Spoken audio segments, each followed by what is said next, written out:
Hello everybody and welcome to this episode of the Car Talk podcast, and today we're going to be hitting on something that it kind of struck me, well, it was quite a while ago now, but it was like a little while ago. I pulled into somebody's street looking for a car, and I was looking up and down for a specific type of car. I think it was a white or a silver or a black car. Yeah. And it just struck me, because as I was pulling in, they had all red bricks on this one bit, and that was the most colourful part of the street. Yeah.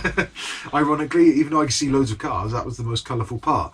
And it got me thinking to the evolution of car colours.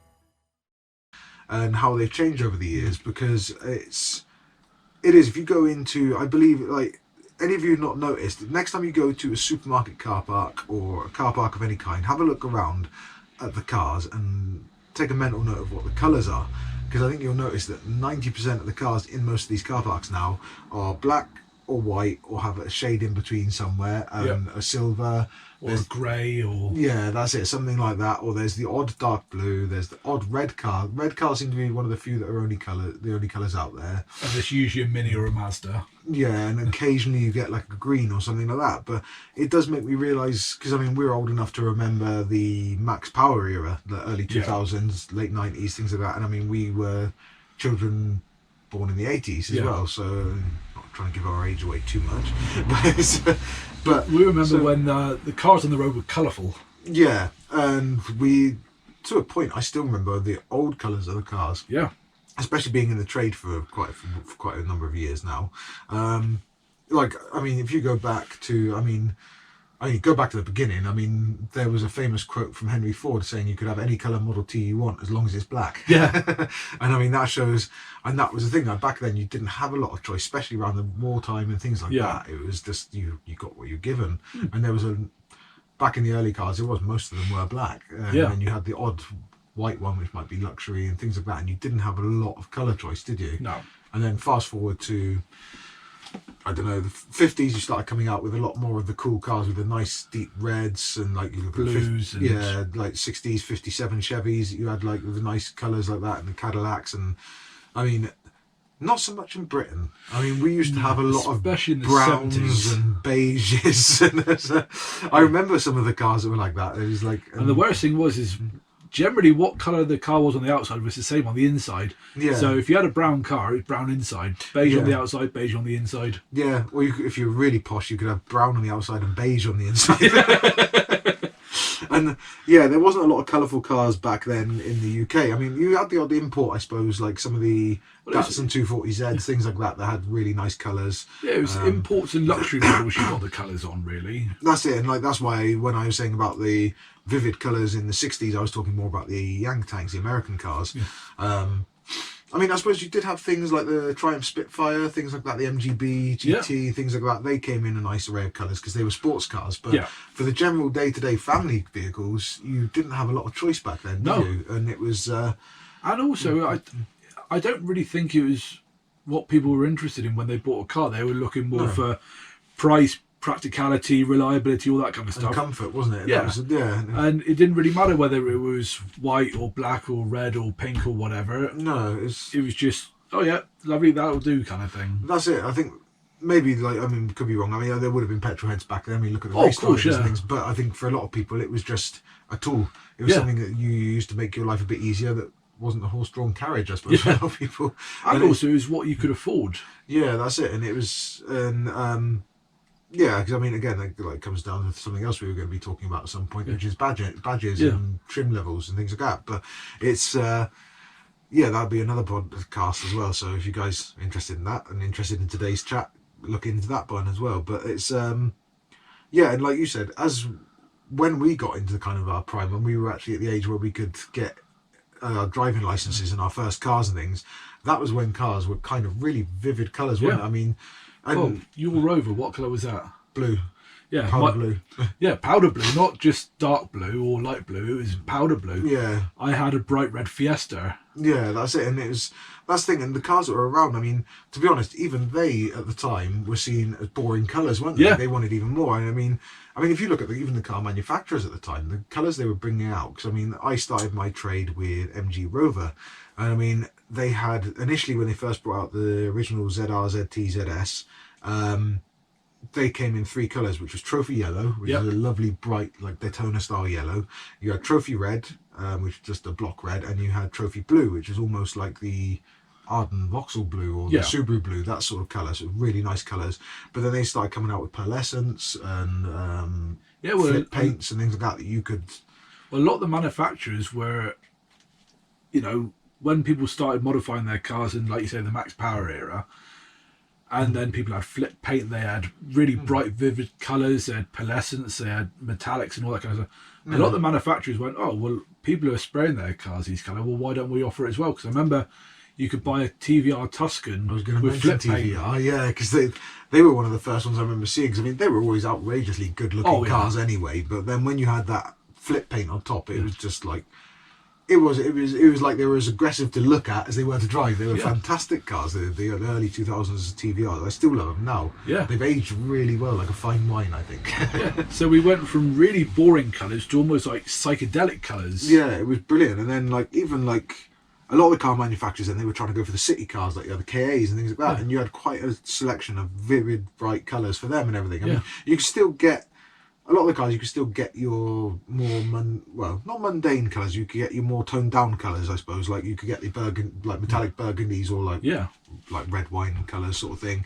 And you could get your navy blues that were metallic and things like that, or block colours. And you could still get cars in those colours, but a lot of people were choosing the bright greens, just all the bright colours, weren't they? And it was like, and I mean, you had like a lot of the Renault Clios, you could get yellow ones of them, and you had a lot of sponsorships which tended to give you a lot of limited edition colours as well, didn't you? Like the Billabong Clio, was it? And there was also the Millennium edition of the Focus, which was bright yellow. Yeah, and you could get the Quicksilver versions of the Peugeots, and some. I mean, they still had like metallic-y sort of silvers more than anything else, didn't they? Yeah, well, like the Roland Garros versions of the Peugeots were all green and stuff like that. Yeah, and I mean, and for those of you the VW fans, I mean, we're going back to the time when the Harlequin was a bit more of a thing as well. Oh god, yeah, where every panel was a different colour. Yeah, that's it. So I mean, there was a lot of big, bold, brash moves being made by car manufacturers and by people purchasing the cars from them, and it was quite cool because I mean,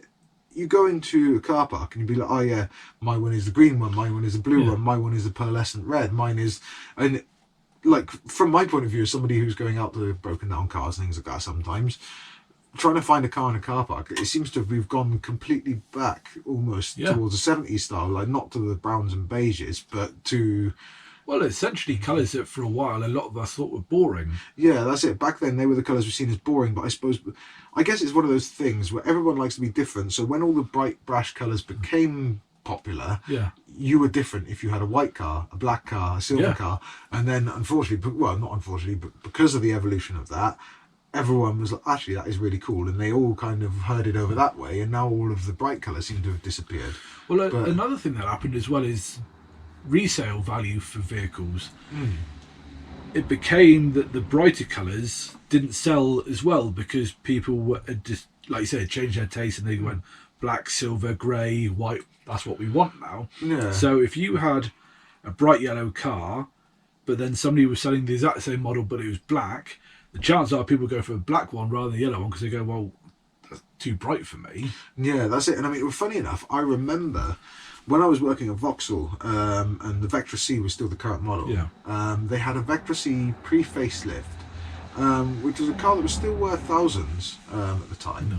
But they had a 1.8 LS. It was a low-spec model. I remember it had plastic wheel trims, but it was in like a burgundy purpley sort of colour, and it had a like sandy beige interior. Right. It was like one of the most... To look at, it was horrific. It was horrendous to look at.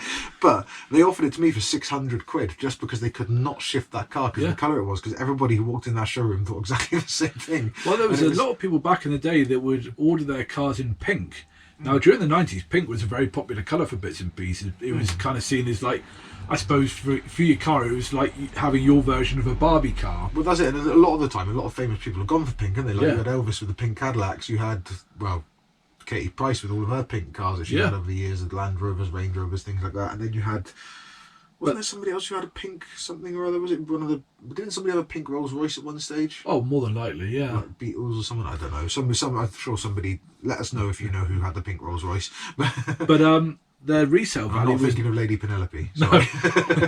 their resale value was next to nothing because of it. Because you may have been the only person who wanted that car in that colour. It was a very specific sort of market, wasn't it? And it's and I mean, to be honest, nowadays, like, and I mean, don't get me wrong, I've always been a fan of black cars. I love a black car, always have done, and probably always will do. But it's just one of those that's it just seems to be everywhere now. And I mean, I say that I'm saying it's everywhere now, but the other thing I've started noticing, once I've noticed that those colours have become very much samey.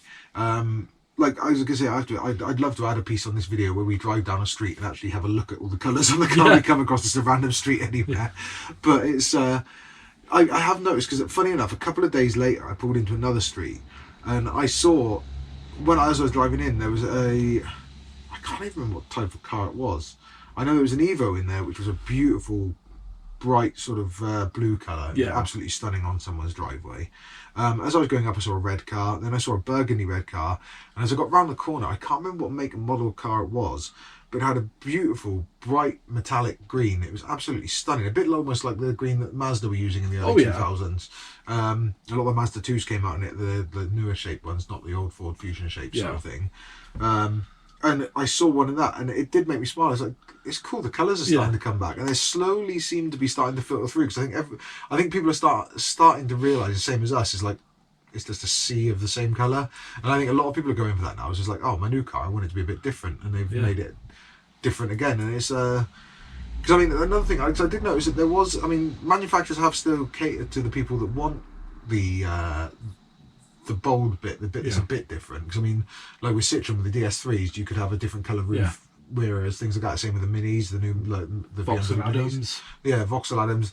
There's a lot of cars that you can have the extra little touches, the little signatures of colour on it, but a lot of them are still seeming to be widely black, grey, white. Like, I mean, the Vauxhall Adams, most of them I see are in white, with the black roof and the black mirrors. And but the thing is, as well, is back in the day, you knew a paint not by its colour but by its name. Obviously, one of the most famous ones is British Racing Green. Yeah, well, I tell you, I still remember my Peugeot. The one Peugeot I've ever owned was a Peugeot 306D Turbo Sport but it's a 5-door one, and it was blaze yellow, which to look at was gold. But and I just remember it being such a cool name, blaze yellow. And I mean, and you usually find the older generations still remember the names of their cars. I find the ones that, like my great uncle with his Rover 75, he had it in Raven Black. And he remembers it was Raven Black, not just black. And it's like your E46 was titanium silver. It wasn't just silver. That's it, and it's I quite like that part about some of the cars. Some of them, I mean, they still do it with the colours, but it seems to have got lost along well, the only one that I really know these days is obviously, and to be fair, is as nice as the colour is. I feel personally, it looks like you left the car in primer. Is obviously Nardo Grey. Because that has become one of the most popular colours going at the moment. That's it, and I mean, to be honest, because I was going to say BMW have got quite.